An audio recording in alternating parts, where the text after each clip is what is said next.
I think people have, say it's a 50-inch muskie or 30-inch walleye. Everybody has their goal. For me, it's like an 18-inch crappie.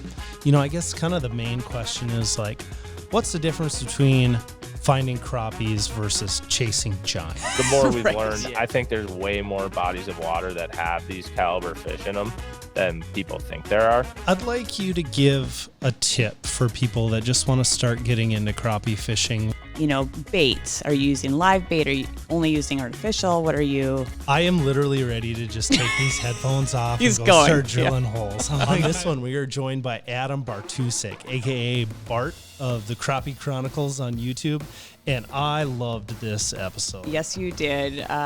Adam, he is a photographer, a fisherman, a great storyteller, and even an artist, we learned. Yeah, I love chasing crappie through the ice. It's one of my favorite things to do in the winter, and he just got me so jacked to start drilling holes. I can't believe you even stayed for the whole episode. I thought you were going to leave me. I was about ready to just ditch out and go fishing on this one. But there's some great tips at the end, so make sure you stick around. We've got a beginner tip, some intermediate tips to catch those like world-class crappies. Yeah, everything from finding them to finding the big ones out of the lake. All right, Adam, thank you so much for joining us today. Can you just tell us a little bit about yourself and how you got started fishing? Yeah, for sure. Happy to be here. Pumped about this. So yeah, I started fishing. I grew up in southern Minnesota, if you know where New Prague is, south of Eden Prairie, like, I don't know, 20, 25 minutes basically. So I grew up on a pig farm down there, actually. None of my immediate family really fished or anything. But my uncle had a cabin up in northern Minnesota, and we would go up to it as a family like once or twice a year, basically. And basically, but my dad would always joke that the only way they could ever get me to stop talking was that they would put me out on a paddle boat or something like that and tell me to go fishing. So then I would go stand out at the end of the dock or go paddle boat out by myself. And that's just kind of how I got into it. And it basically snowballed from there. And now they have you out fishing, but you're talking. Yeah. On YouTube. The joke's on them. I figured out how to work it in. Yeah, right? I can do both at the same time now. Yeah. Love it. Oh, we're at northern Minnesota. You said that, and my eyes perked up, or my ears perked up a little bit. It was up on Little Sand Lake in Park Rapids. Okay, people know where that I've is. been there. Yeah, what's funny is he had that cabin till I was probably 12, maybe 10, and then they sold it, and I haven't been back since. I've been like meaning to like make a trip there for a weekend and everything, and like go poke around. But yeah, I haven't done it in a long time, so. That would they make had for one up there for a long time. That would make for a pretty cool episode, like going back to where it all started. Yeah, I think that would be really cool. But yeah, and then I mean, where I dove really all into it was in the Twin Cities metro area. Mm-hmm. So, and now I mean, the last 5-10 years, it's been fishing all over the country, doing bass fishing stuff, and then getting to ice fishing. Now, having also fished all over the country, more eastern though, haven't done much western stuff yet. Okay. Yeah. How did you get into like crappie in particular through the ice? So, I mean, I've always, I guess, I think the infatuation for a lot of, I guess, my friends when I started doing this was large panfish. Okay. So at first it was like really big bluegills. But I think a lot of that came from the adventure of like going way up north or something and going to places that other people couldn't get to. So like going way far back into lakes, down logging roads, stuff like that. Just finding hidden gems. And then I kind of ran into crappies because did the bluegill thing for a long time. Actually ended up way back in the day when I was filming Team Yukon Outdoors with some of my friends, kind of where like me, Brent Lopez, Sam Sobiek, and a bunch of other guys started. I ended up catching a 2-pounder on camera. This was like probably 6 to 8 years ago now. Okay. Something like that. So then I got back home and I was like, well, I'm probably not going to beat that. and I'm a pretty goal driven person. So wanted to start chasing bigger crappies and stuff like that. And through filming Team Yukon Outdoors, we filmed a mini series of Twin Cities crappies, and that's kind of when I had known there were very big ones around, and I had heard the, I don't know, rumors or just murmurs and stuff of like what lived kind of within 60 miles of the Twin Cities, and then just kind of started diving into it. I think that's really what it was, and it was just that goal of like, you know, I think people have, say it's a 50-inch muskie or 30-inch walleye or whatever it is. Everybody has their goal. For me, it's like an 18-inch crappie. I want to get one that like, yeah, nobody else gets. And that's kind of my thing. But yeah, and then diving into like, I guess we started filming the Crappie Chronicles. That would have been 5 years ago now. It was in 2020 because I lost my sales job because of COVID. So I started filming my own stuff, and we kind of just put it all together then. We'd been chasing big ones. I'd filmed a little bit of Metro stuff before, and me, Matt, and Griff decided we kind of wanted to try it out and see if people liked it. And yeah, it's been a whirlwind ever since, I would basically say. Yeah. But yeah. So I would say that's kind of how it got started. It really got started with just, it's what's in my backyard, you know? That's super cool. And I'm going to fanboy out a little bit here and tell you that I absolutely love the Crappie Chronicles. Like, I really got turned on to it last year. I was back at my parents' place, and my brother was like flipping between YouTube things, and then he put on the Crappie Chronicles, and I was like, what is this? And watched the first episode, and I was fascinated. I just absolutely love it. I love the concept behind it, you know, just trying to catch giant ones in the Metro. And I saw your episode on Red Lake and absolutely loved that one. And I do want to talk about that because I actually just got back from a trip to Red Lake where we started chasing crappies. And what are your thoughts on that lake? Just overview and... Well, on Red in general. Yeah. Like, I mean, I think what we've seen from the last few years, like with a few bad ice seasons, is how important Upper Red Lake is to like the whole fishing economy. And I guess I kind of took that for granted before. But in terms of the crappie fishing up there and just the fishing in general, I mean, I had known it was coming back for like the last 5 or so years, probably. Had kind of been just waiting to go up and do it. Just trying to time it right and everything. Just, I didn't want to be the first one to go up there and expose it before it was ready to be exposed again. So once I started seeing like now resorts were kind of starting to post about it, and nobody had really done it yet, that's when we went up and did it. But I mean, I think it's super cool because the more diversity you can offer in a fishery for people to go up, I think is awesome. Like, you can go chill on a ice ridge or whatever and just wait for walleyes to roll through. You probably catch a random crappie or two as well. Or you can go chase them down if that's something you want to do. You kind of got multiple options now compared to before. And I mean, the crappie fishing is fantastic. Like, when you get on, did you get on them? Or sort did you of. not? Yes. Sort of. So yeah, it was a 2 days of fishing all day. And the first one we went for walleye, and we struggled right away and then did okay. We ended up getting our limit, getting a few overs, and we decided we wanted to try and chase crappie the next day. So we started, got to an area where I had caught them the previous year, and then we started drilling holes and drilling holes and drilling holes. And I had fished last year in like March, and we did really, really well. I mean, they were all schooled up. And then this early ice is a little bit different. They're not really bunched up as much. And we'd find like a scattered one here or there, and then we'd find a little bit more volume of them. Like you'd scan live scope around or forward-facing sonar around, and you'd see, 3 or 4 or maybe 5 in like a full revolution. And then we kind of camped there for a little bit, and then I found this.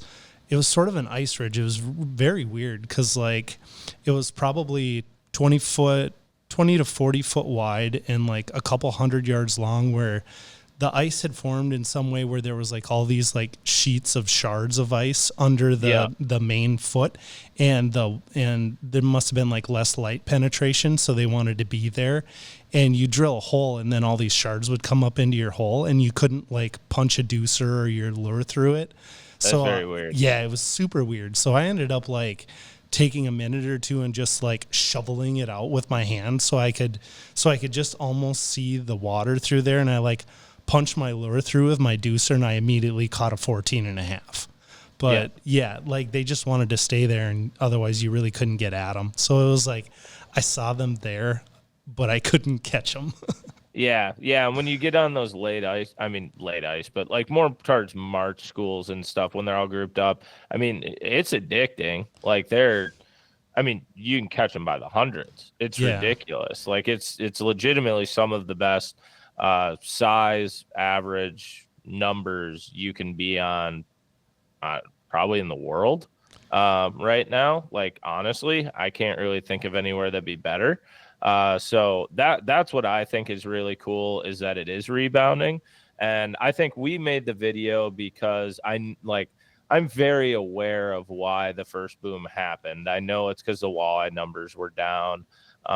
There was a perfect storm basically of the correct spawns and everything to happen. And then they took the crappies out because, the walleyes came back up, but it was also because a ton of people were like, you can't hear thousands of stories of people saying, I went up there every weekend and kept buckets, without it being like, well, that's probably why they vanished. Yeah, for sure. Yeah. So I think we made the video more as like a kind of a PSA for people, like, hey, go have fun and have a good time. But like, you don't need to keep 10 every day of those 12 to 14-inch fish. Like, throw them back. They grow quick up there. It's very crazy how fast they grow. But it can be sustainable for a long time, especially, that's what right now is proving. The walleye fishing up there is fantastic right now. And so is the crappie fishing. So they can definitely coexist together. You don't need to choose one or the other. You know what I mean? Yeah, absolutely. And I love how you made that episode about, like, this is awesome, but we do have to respect the fishery if we want to continue to, have this opportunity. Yeah, 100%. That was the biggest thing we wanted to focus on with it. Because, yeah, I think, for the average fisherman, like we've gotten on some pretty crazy bites in our life and seen some ridiculous things, but I think that bite is probably, that's one that like anybody can end up getting on and experience like what it's like to be on something like that. So that's how you get people addicted to fishing. Yeah, exactly. It was super good in March, because basically, like, as long as you were on them, they were attacking it like piranhas. It was just ridiculous. It was completely different when we were up there this past weekend. It was a lot more finicky because of the pressure changes and, because they weren't really schooled up, but still a ton of fun for sure. Oh, yeah. So I'm hearing a couple things here. I'm hearing crappie's great for beginners, but crappie's great for the one who wants a challenge, like you, like going out to find those like world-class crappies. So do you have like different techniques? Because you took the girls out last year. Must have been late. That's when you were catching a whole bunch. Well, I didn't take the girls out that Oh, you time. didn't? Okay. So I did take the girls on a few trips, and panfish is usually the main one we'd go after. But, I guess kind of the main question is like, what's the difference between finding crappies versus chasing giants? Right. Yeah.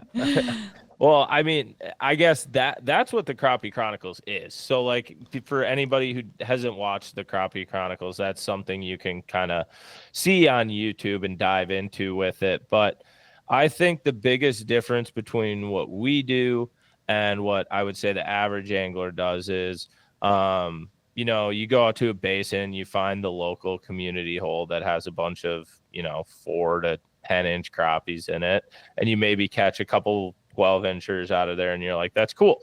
And I think that's great because little crappies are very easy to catch.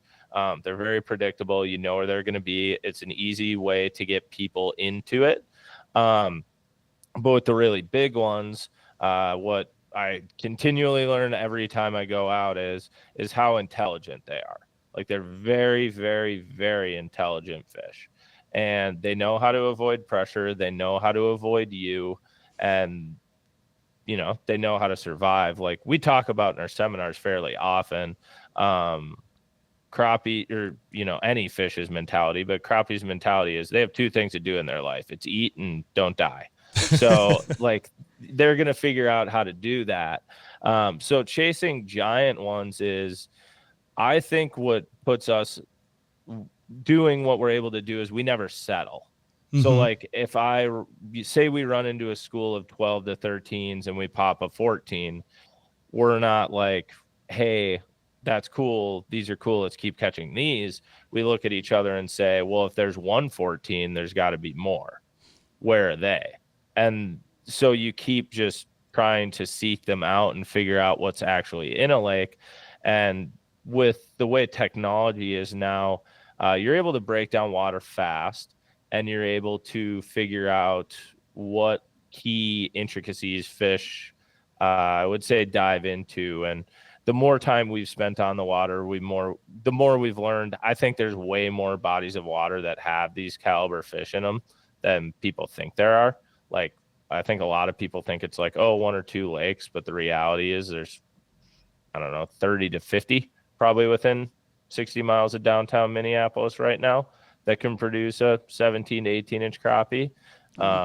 And there's actually probably more than that, but it's putting together all the pieces of the puzzle of light conditions, water clarity, time of day, time of year, noise, how much fishing pressure's out there.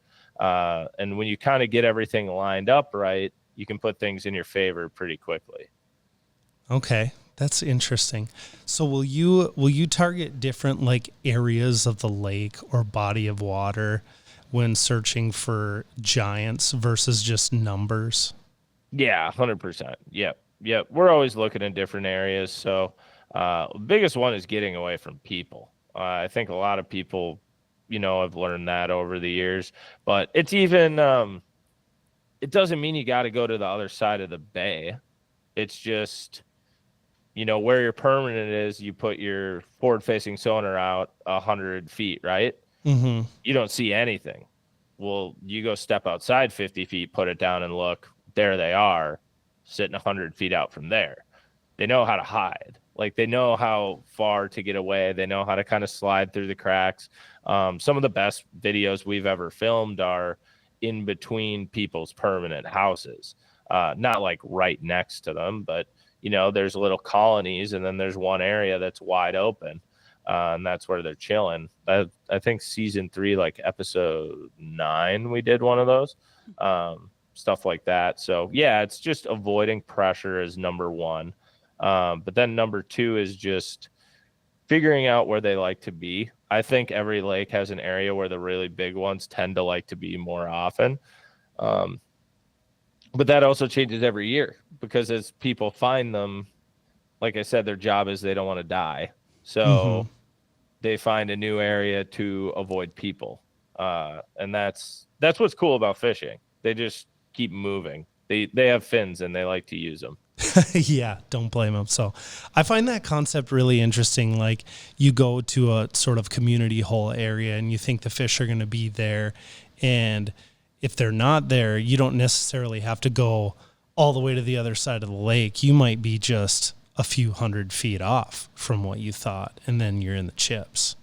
Yeah, I think the biggest thing we preach often is how much noise affects fish in general, especially crappies, but fish in general. So, yeah, it's just they're going to get away from that noise. So permanent ice houses, generators, vehicles, just a lot of stuff like that. And we catch almost all of our biggest fish we catch on camera on times of the day when other people aren't out there. And that's not middle of the day or middle of the night. Like, I bet like 90% of the ones over 15 we've caught have been caught from like noon to 2, like dead middle of the day. Yeah. Because they're smart. They're like, I'm going to go eat then. That's not when the vast majority are eating. but that's when the biggest ones in the lake are eating. Makes sense with big stuff like that. I harvested a deer this Minnesota rifle season. I shot him at 1 p.m. when everyone was At lunch. having lunch. So it's just once they're big, they learn how to survive. Yes, 100%. They learn how to avoid people. So yeah, we're fishing different spots. We're fishing different patterns. And the biggest thing is just trying to avoid people, you know? Definitely. And when we get out there and see people are there, it's okay. They're not there. Like I've filmed enough of these videos and chased enough of these big ones. You get one day to beat them up, and then they're going to adjust. So anybody who, watches our video and is like, oh, I know where they are, and they go try to fish where we were after, they're kind of just helping us out. They just push them to the next spot where we think they're probably going to go anyways. Yeah. So yeah, it's a constant game. It's kind of fun. Do you ever go back to like the spot where you caught them a few days after you release a video and just to see how many people are trying to fish that spot?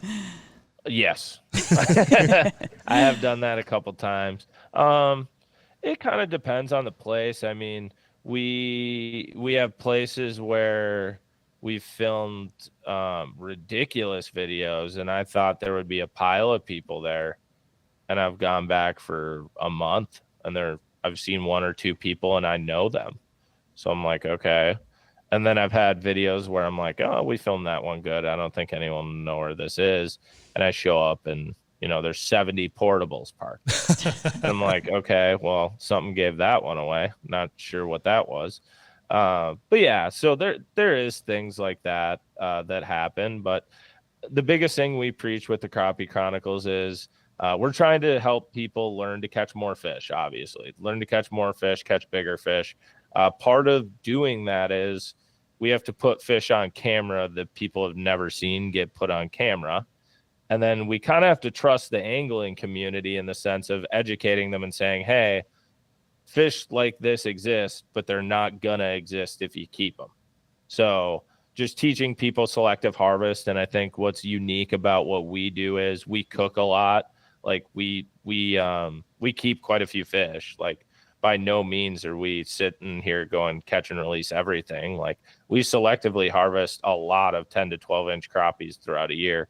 But I say that with, saying we selectively harvest them. Like we keep 10 to 12 inch crappies. And that day we probably released another 20 to 30 that we would claim as eaters, like 10 to 12 inchers. And then probably released anywhere from 1 to 10, 14 to 15, 16 inchers. So I think it's just educating the angling community on how big of an impact they do have on these bodies of water. Because what forward-facing sonars taught us is, some lakes there's more fish than you ever thought were in them, and some lakes there's way less than you ever thought was in there. So we do have dramatic effects on these fisheries, depending whatever, we choose to do with it. Yeah, absolutely. And, what you touched on is one thing I really love about your show is like you are doing selective harvest. You are releasing the big ones. You're releasing a decent amount of ones that could be kept to eat. But then at the same time, like Ryan's cooking them up and making like whatever crappie masterpiece he's decided to do that day. So you're still cooking, you're still having fun, you're still keeping a few, but you're still respecting the fishery at the same time. Yeah, I think that's the most important thing is just showing people, it's the age-old line, just because I can doesn't mean I should. Mm-hmm. Like, so it's showing people that restraint. And I think also showing people like last year, we filmed an episode with 5 over 16. Quite a few of them getting close to the 3-pound mark, and just showing people like, yeah, that's my personal best, but I'm putting it back.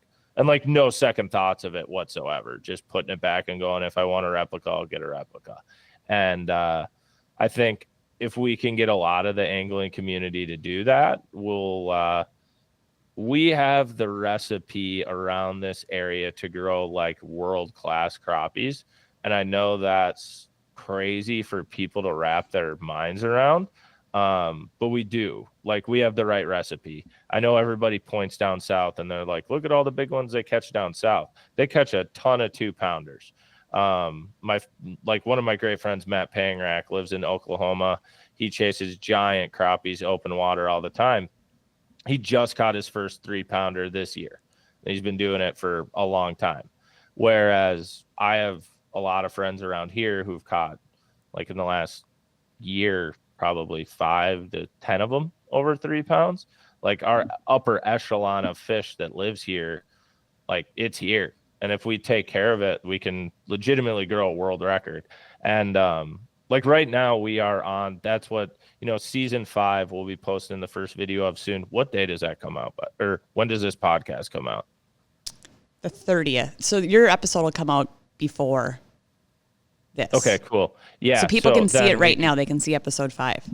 Yeah. Okay. So that'll be coming out. So they'll have watched by then us catch the biggest one that's ever been caught on camera. Wow. So nice. Like that one. That's a good teaser for Mike. Out. He can't wait. Yeah. It'll Perfect. be coming out. So this soon. is going to be really timely. Yeah, it'll be very timely. But yeah, so we'll be putting the biggest one that's ever been put on film out by then. Griff and I caught it a couple weeks ago. But that's what the whole point of season 5 is showing, is with the less angling pressure we've got in the last few years, the winter kill we had 10 years ago, the warmer summers we've had, just lower angling pressure. There's all these recipes that have basically resulted in a very big region of the state right now producing 3 to 4 pound fish. And if you give that another year or two, it's going to be ridiculous. The number of 17 to 18 inch crappies you will see like posted on social media this year is going to be nuts. It really will be. And that's just like, that's what's out there right now. So that's why we're preaching it so hard, is like, I don't want to see that go away. Yeah, Right. Absolutely. I am literally ready to just take these headphones off He's and go going, start drilling holes. I'm like, I need this in my life right now. Yeah. Oh, trust me, I don't want to be editing videos right now. I want to be, there's some very special bites going on right now, and I would way rather be on them than editing videos. But I also know I got to put out videos for everybody. So it's a constant battle. There is that. And we greatly appreciate you spending the time to talk to us. We do. Oh, yeah. When you guys brought that up, I was like, yeah, I'll be editing videos anyway. So definitely wanted to come chat with you. Love it. So what about like a gear setup or, baits? Are you using live bait? Are you only using artificial? What are you? Ooh, I got a question for you. So if you have 3 setups, what are your 3 setups that can get you through anything you're going to do? Okay. Yeah, for sure. In regards to the artificials or live bait thing, I don't think we filmed a couple videos with some live baits like a while ago. I don't think we probably bought live baits in 3 years or so. Okay. Yeah. So the way of the future. We don't really buy live bait anymore. And now we came out with the new Niku plastics with Clam.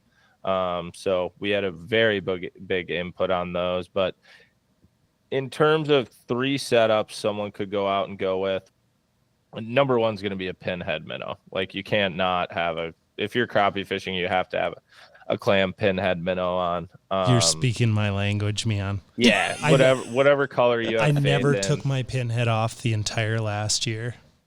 No, you shouldn't. And like the other thing, I mean, we talked about it last year, but I think people use too small of ones too. A lot of people buy 1/32, 1/16, I think is the most popular, and that's what everybody should get when they're getting into it. But we use an 1/8 all the time now. And that's just for, like, if they're on a pinhead minnow, they're going to eat an 1/8. It's just, the whole point of a pinhead minnow is just getting down as fast as you can and getting in front of them and keeping them active. Because when crappies are active, they're kind of like piranhas.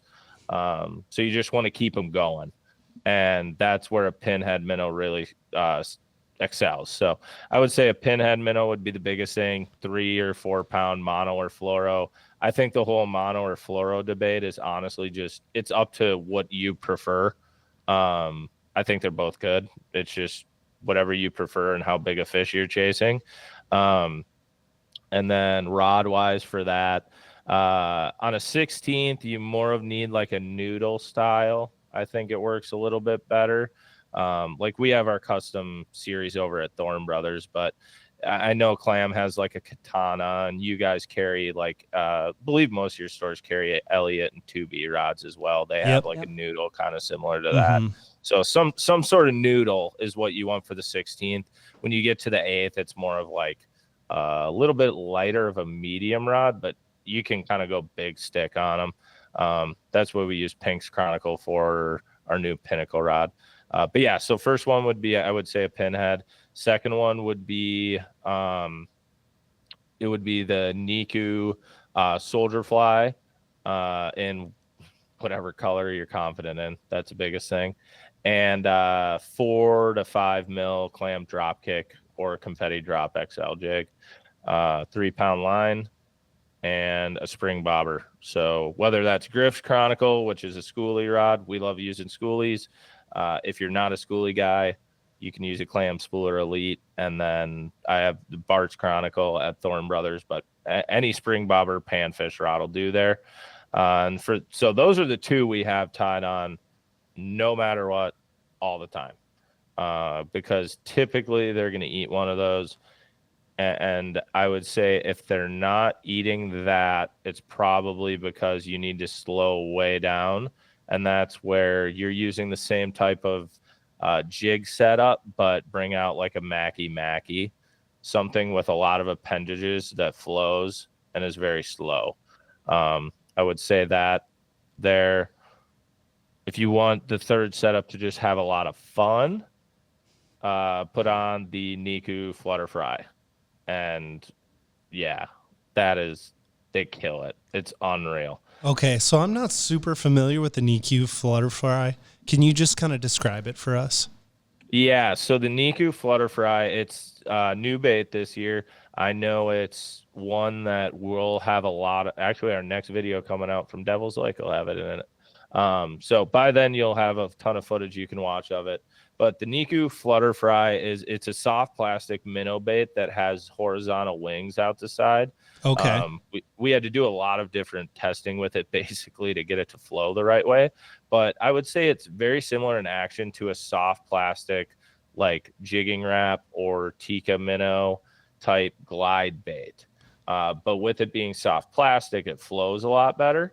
So it's not as violent. And then also when they hit it, you can just, since it's a minnow bait, you can just put a single hook in it compared to having like the nose hook and the back hook and the treble hook. And you never really know which one they're hooked by, and it hooks the bottom of the ice all the time. So with this, you can just put a big single ball head jig on it. We use a 32nd ounce Clam drop TG. You can use a 16th of, I think Northland makes some, or a couple different companies do, but use that. You work it aggressively. And what I've told everybody who ties a Flutter Fry on, drop it down to 10 fish. If 10 fish deny you, it's not a Flutter Fry day. Just put it away, move on. But a lot of times, more often than not, it is a Flutter Fry day because fish eat fish. And you drop it down, and it's like I don't know if you bass fish, but it's like flipping milfoil with a jig, or snap jig and walleyes, guys have said. Where like when they hit it, it's just slack. So like you just reel down and give them the beans. It's a lot of fun. It's a very aggressive ice fishing bite, which I think people aren't that used to. They're used to really having to finesse fish. And we've spent a lot of time the last year or two kind of going the opposite direction when they're finicky, going, well, can I just make them really angry instead? And the results are pretty great. It works very well because everyone else slows down a lot. But yeah, I would definitely tell people to check out a Niku Flutter Fry. The other reason is once the ice does melt in the spring, you can just throw it for spring crappies too. We caught a ton of them spring crappie fishing with it. That's awesome. All right, I got a comment and then a question for you. So comment is, you may have just convinced me to throw a bait other than a pinhead minnow for crappie for the first time in like a year and a half. That looks like, or that sounds like so much fun. And I'm huge into snap jigging for walleye too. So it's like, that's just right up my alley. And question for you. So you mentioned you caught the biggest fish on camera, and then you mentioned Devil's Lake. Did you get it at Devil's Lake? No, we got it in the metro. We got it in the metro. Okay. I just have one more Devil's Lake video from last year coming out. We did catch a ridiculous amount of 2-pound perch on a flutter fry though. So that'll be in the next video. So that'll be out by now. But yeah, the really big one was caught within 60 miles of the Twin Cities. Okay. Gotcha. Mm-hmm. I couldn't get that out of my brain without asking you. So yeah, no. Did you try and chase crappie on Devils? Cause they're there. We did. We chased them for 4 days. Okay. Did you have any success? Well, it'll be out by now, so no, we never got one. Oh, dang. We caught a bunch of really big perch and a bunch of walleyes, but yeah, we never found one. Huh. Had a pretty good idea of where to look. I know there's not that many of them there. Like, I know they're in there, but I also think we were a little bit early. I think we probably needed to be there more towards April, but it was super fun. I hadn't spent much time out there, so it was fun kind of getting to set the hook on some other species to end the year too. Mm-hmm. Definitely. Very cool. Do you have any other gear that we could talk about that maybe is like overlooked? Because you got into the weeds with some of these very specific things, but how about any like essential things too? Yeah, I would say a huge thing is obviously having a good float suit. I've been wearing the Clam Rise V3 this year. It's definitely the warmest suit Clam's made in a long time. So if you're someone who gets cold, that is a very good suit for you. It is very warm. Like when I'm moving around and stuff, they have side zippers on it, so you can open it up for some airflow, which is really nice actually. But yeah, so a float suit, any brand float suit, just make sure you're wearing a float suit when you're out ice fishing. That's a huge thing, I would say. We also, I would say, accessory wise, something we've dove into. I'm sure you guys will probably be carrying this soon. We'll have videos of the new Humminbird Mega Live 2 coming out here in a week. So we've been using that, and the Explorer unit. It's still so new, I have to remember the name. But that new Explorer unit's awesome. I actually think everybody's talking about Mega Live 2. They need to talk about that Explorer unit. That's like one of the best crafts I've used in a long time. It's so what's the difference between that and like the Helix series? Well, the Explorer is all touchscreen, and they've basically they've made the user system insanely friendly for and quick. So waypoint management, everything on it's really good. It responds very, very rapidly to any movement. It's very clear.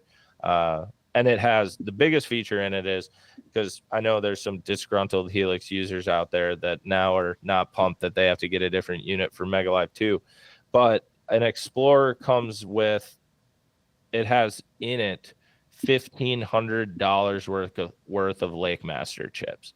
It comes pre-installed with. That's so it's awesome. a $1,500 unit that comes with $1,500 of Lake Master chips. So however you want to think about that, you can think about that. But it's free. Awesome. No. Yeah. You can, if you can convince yourself of that, you can go that way.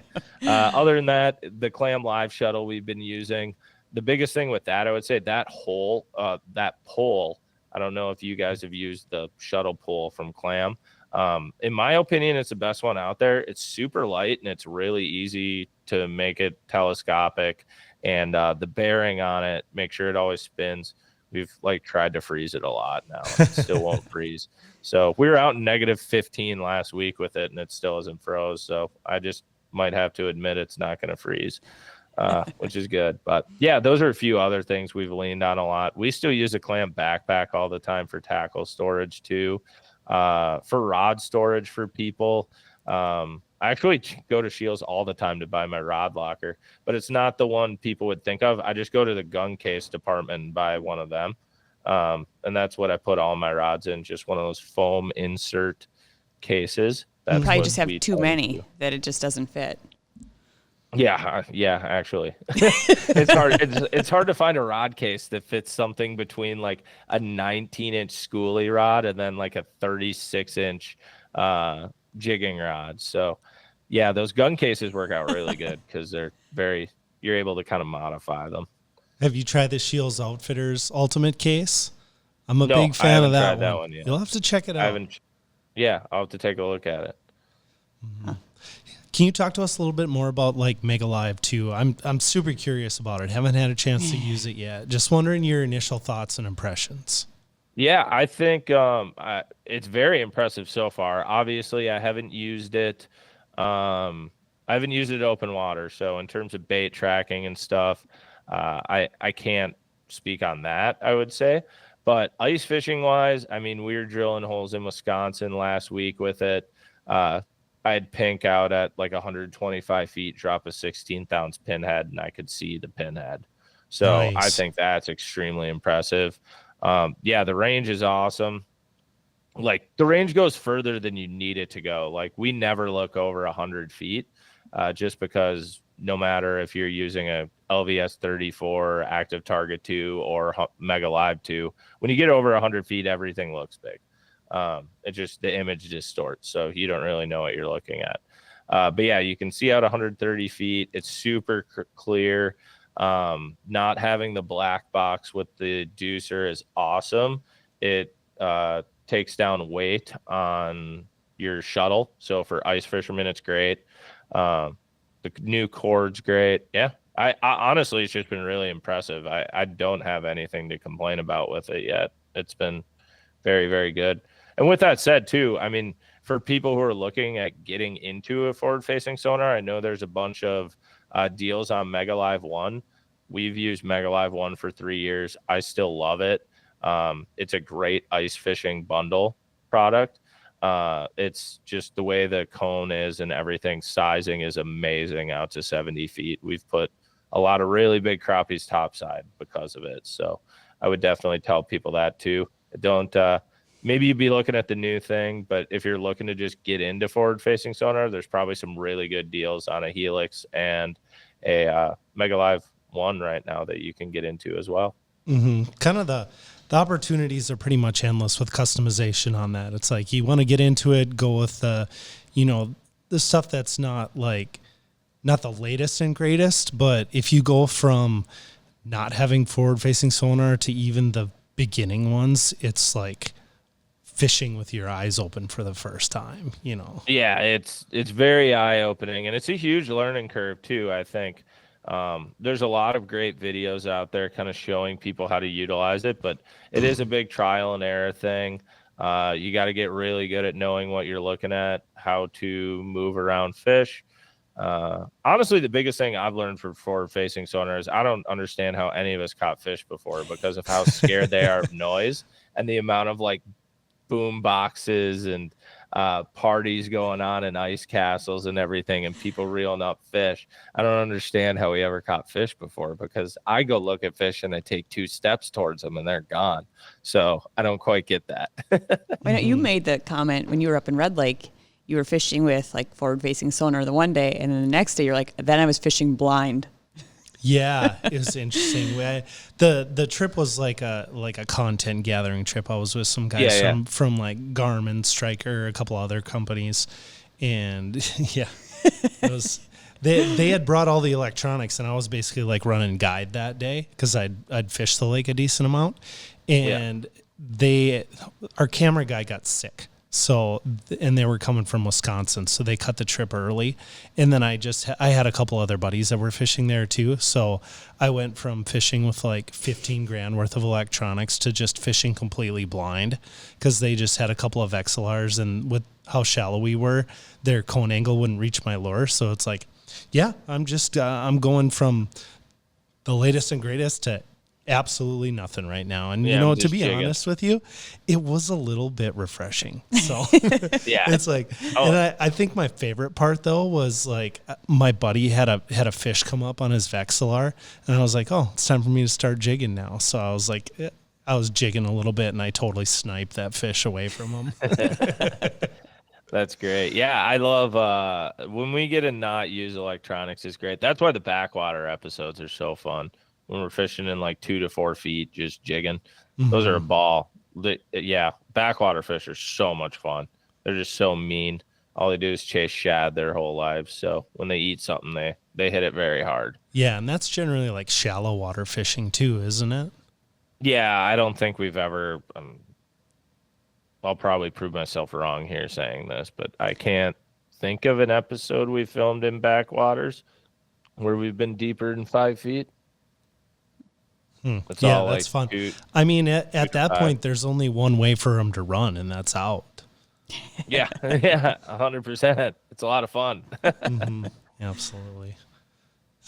When you have some other series too, I noticed like really explaining about fish. So I really appreciated all that education, like that mentorship you were talking about, of like using apps to find the fish or determine what kind of fish are there. So I don't know. I just wanted to circle back to that. Of like, I really appreciate all the series you guys are doing.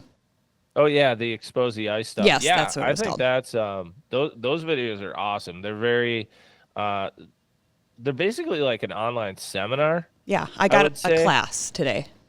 Yeah. Yeah, they're Nice. kind of like a class on like, okay, this is what we look for, this is how we dive through it. I think a lot of people have taken a lot from those videos and worked put them to work. I think what the Crappie Chronicles is cool is you can get whatever you want out of it. Like if you just want to be entertained and watch big fish get caught and watch some people cook, you can do that. If you want to learn how to chase fish, if you want to learn about jigging cadences, you can watch Griff and how he maneuvers his bait and works. Just works a rod. Like you can do all that, and then if you just want to sit down and kind of like listen to a podcast but also like watch some game film of like people executing on the things they're talking about, you get exposed to ice with that. So yeah, we try to cover as much of it as we can, and it seems like people have been pretty receptive to it. So try to hop on podcasts as much as we can and talk to people. It's just ice fishing's fun. We want everybody to enjoy it. There's some really nice drone footage too on the Chronicles. And Yes, music. I have. I was Yeah, was there for that. Yeah. Yeah, we were filming last week in Wisconsin. We were talking about Griff was asking me, he's like, "How many drones have you crash filming this series now?" And I think the answer is 3. I think that's Okay. what it's at right Yeah. now. Yeah, yeah. Well, But it yeah, looks good, so we get it's some worth good it, I shots would of say. everything. Yeah, I Yeah, love the thank way you. you guys shoot that stuff. It's almost like it's fishing in an art form. It's really cool. Yeah. Well, fishing is an art in a certain way, right? You know, you're not wrong. It is. And you get out with a guy like Adam Griffith and you're not catching anything and he's catching everything. You realize, okay, there is a little something to this and I don't got it today. Every dog has his day. Yeah. So I'd like you to give a tip for people that just want to start getting into crappie fishing. What's one or two of the best tips you have for people? So are we saying like beginners, like Yes. just brand new beginners in the outdoors? Let's do one beginner and one intermediate. Okay, sure. Yeah. For a beginner, I would say, the biggest thing I would say for them is, crappies, drill enough holes in an area, I would say. So like go out to a basin. They generally like basins. If you don't know what a basin is, it tends to be kind of the deepest portion of an area. They tend to like shallower basins. So if you can find a basin in 15 to 25 feet, there's probably crappies somewhere around there.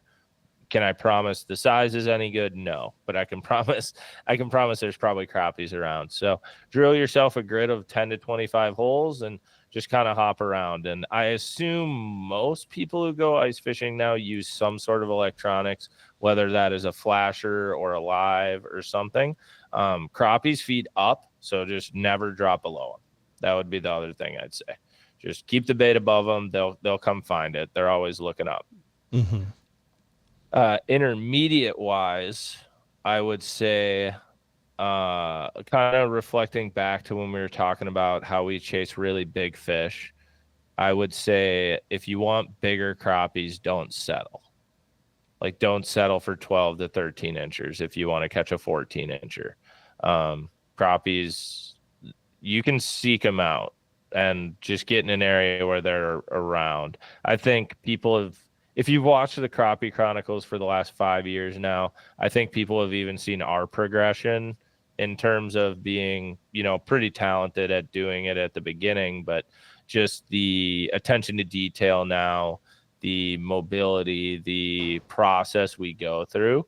And I think the biggest reason for that is just not settling. Like, just we have a goal of catching an 18-incher on camera, so you can't really settle for 15 inchers if you're doing that, right? Amen to that. Yeah. So I got a seminar and a lecture today. Now I got a sermon. Yeah. Yeah. and then now you got to come out fishing with me, and then Right. we can put it into action. There we go. That'll be it. That'll be a good episode. Yes, absolutely. So, I'd like to end this with a story. Can you give one of your favorite crappie stories that doesn't give away anything in your upcoming season? Well, I mean, the video will be out by then, but it's the last fish we caught. I thought, yeah. It's so big. Close your ear, cover your ears because you haven't seen it yet. No, I Yeah, want to it's hear not the story, nobody. and then I want to Okay. watch the video. That would be awesome. Probably, God, there's so many good stories from filming this. I think, honestly, that's a part I love the most about it, too, is like being able to go back through my own YouTube channel and just see, I don't know, 5 to 10 of my favorite memories of my life. And they're like on film with my best friends. So I think that's very cool, taking a step back. Okay, I got a couple of them. Number one, just in general, going to Maine. Like, going somewhere that is wildly out there, different, with your best friends on a fishing trip was so cool.